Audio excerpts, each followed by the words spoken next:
Ibrahim Traoré met la Côte d'Ivoire sous pression, le jeu dangereux des humanitaires détenus. Une frontière, 6 humanitaires arrêtés, 2 gouvernements qui s'observent en silence. Depuis le 25 août, un vent glacial souffle entre Abidjan et Ouagadougou. Officiellement, il s'agit d'un malentendu diplomatique. Officieusement, c'est un bras de fer qui cache beaucoup plus que ce qu'il laisse paraître. Ibrahim Traoré parle d'espionnage. Abidjan parle d'humanitaire.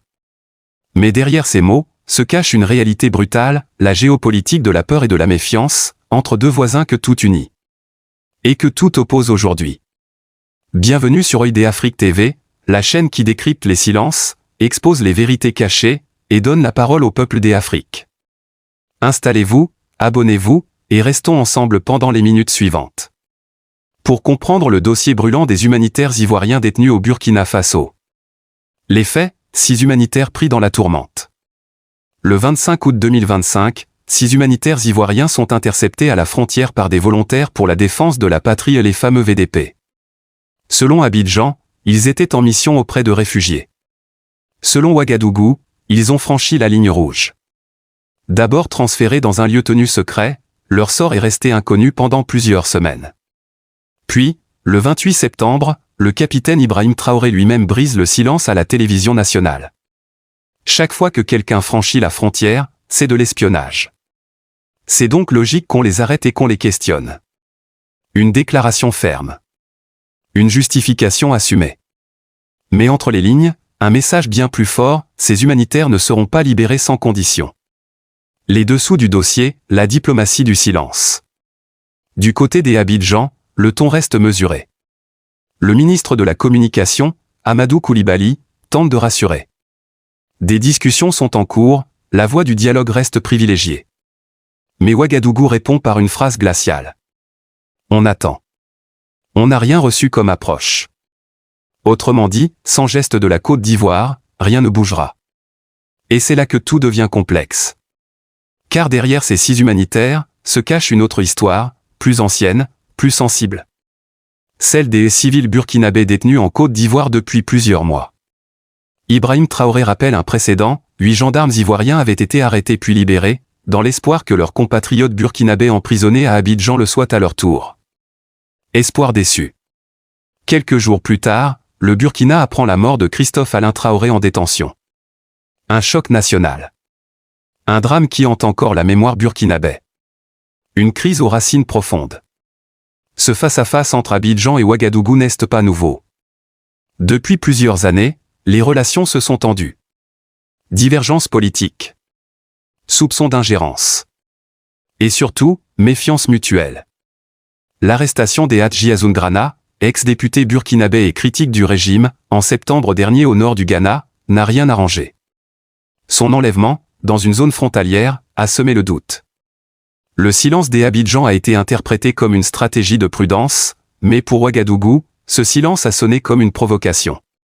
Aujourd'hui, ces 6 humanitaires deviennent donc le symbole d'un bras de fer entre deux puissances régionales aux trajectoires opposées. D'un côté, la Côte d'Ivoire, modèle économique et pôle de stabilité relative. De l'autre, le Burkina Faso, plongé dans la guerre contre le terrorisme mais décidé à défendre sa souveraineté coûte que coûte.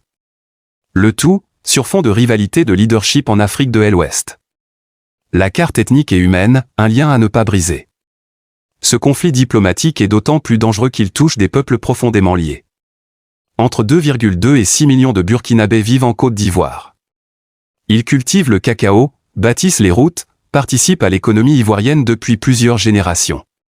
Dans chaque marché, chaque chantier, chaque village du Nord, la fraternité burkinabé ivoirienne est une réalité vivante. Mais cette affaire risque de réveiller des blessures anciennes. Car si Abidjan choisit la fermeté, ces millions de Burkinabés pourraient être pris à partie, consciemment ou non. Et si Ouagadougou persiste dans la tension, ses ressortissants pourraient devenir des otages involontaires d'un duel diplomatique sans fin. C'est donc une crise à double tranchant, où chaque décision peut rallumer des feux dormants. Ibrahim Traoré, stratégie ou provocation? Beaucoup s'interrogent.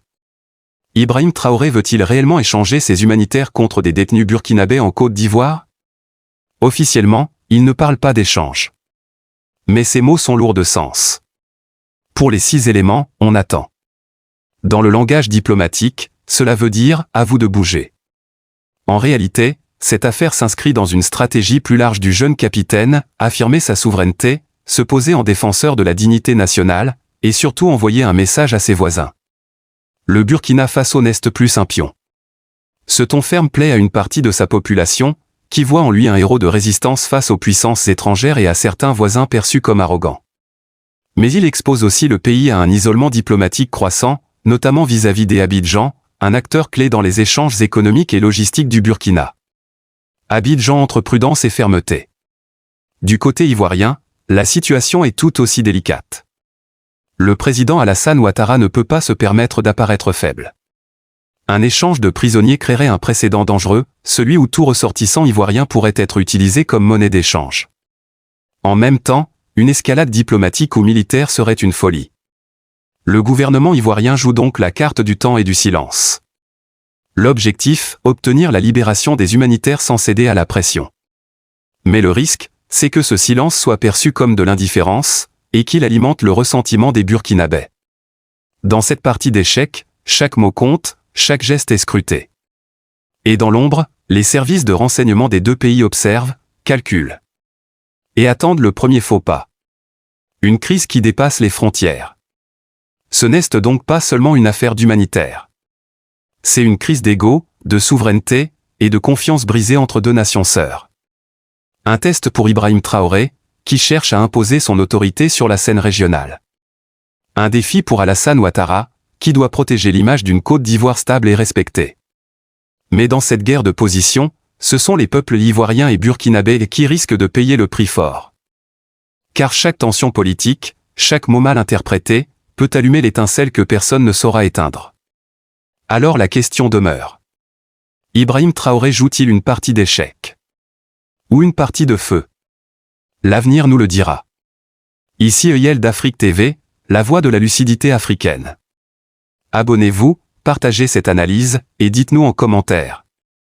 Selon vous, qui a raison dans cette affaire? Le Burkina Faso, qui revendique sa souveraineté? Ou la Côte d'Ivoire, qui défend la neutralité humanitaire? Le débat est ouvert.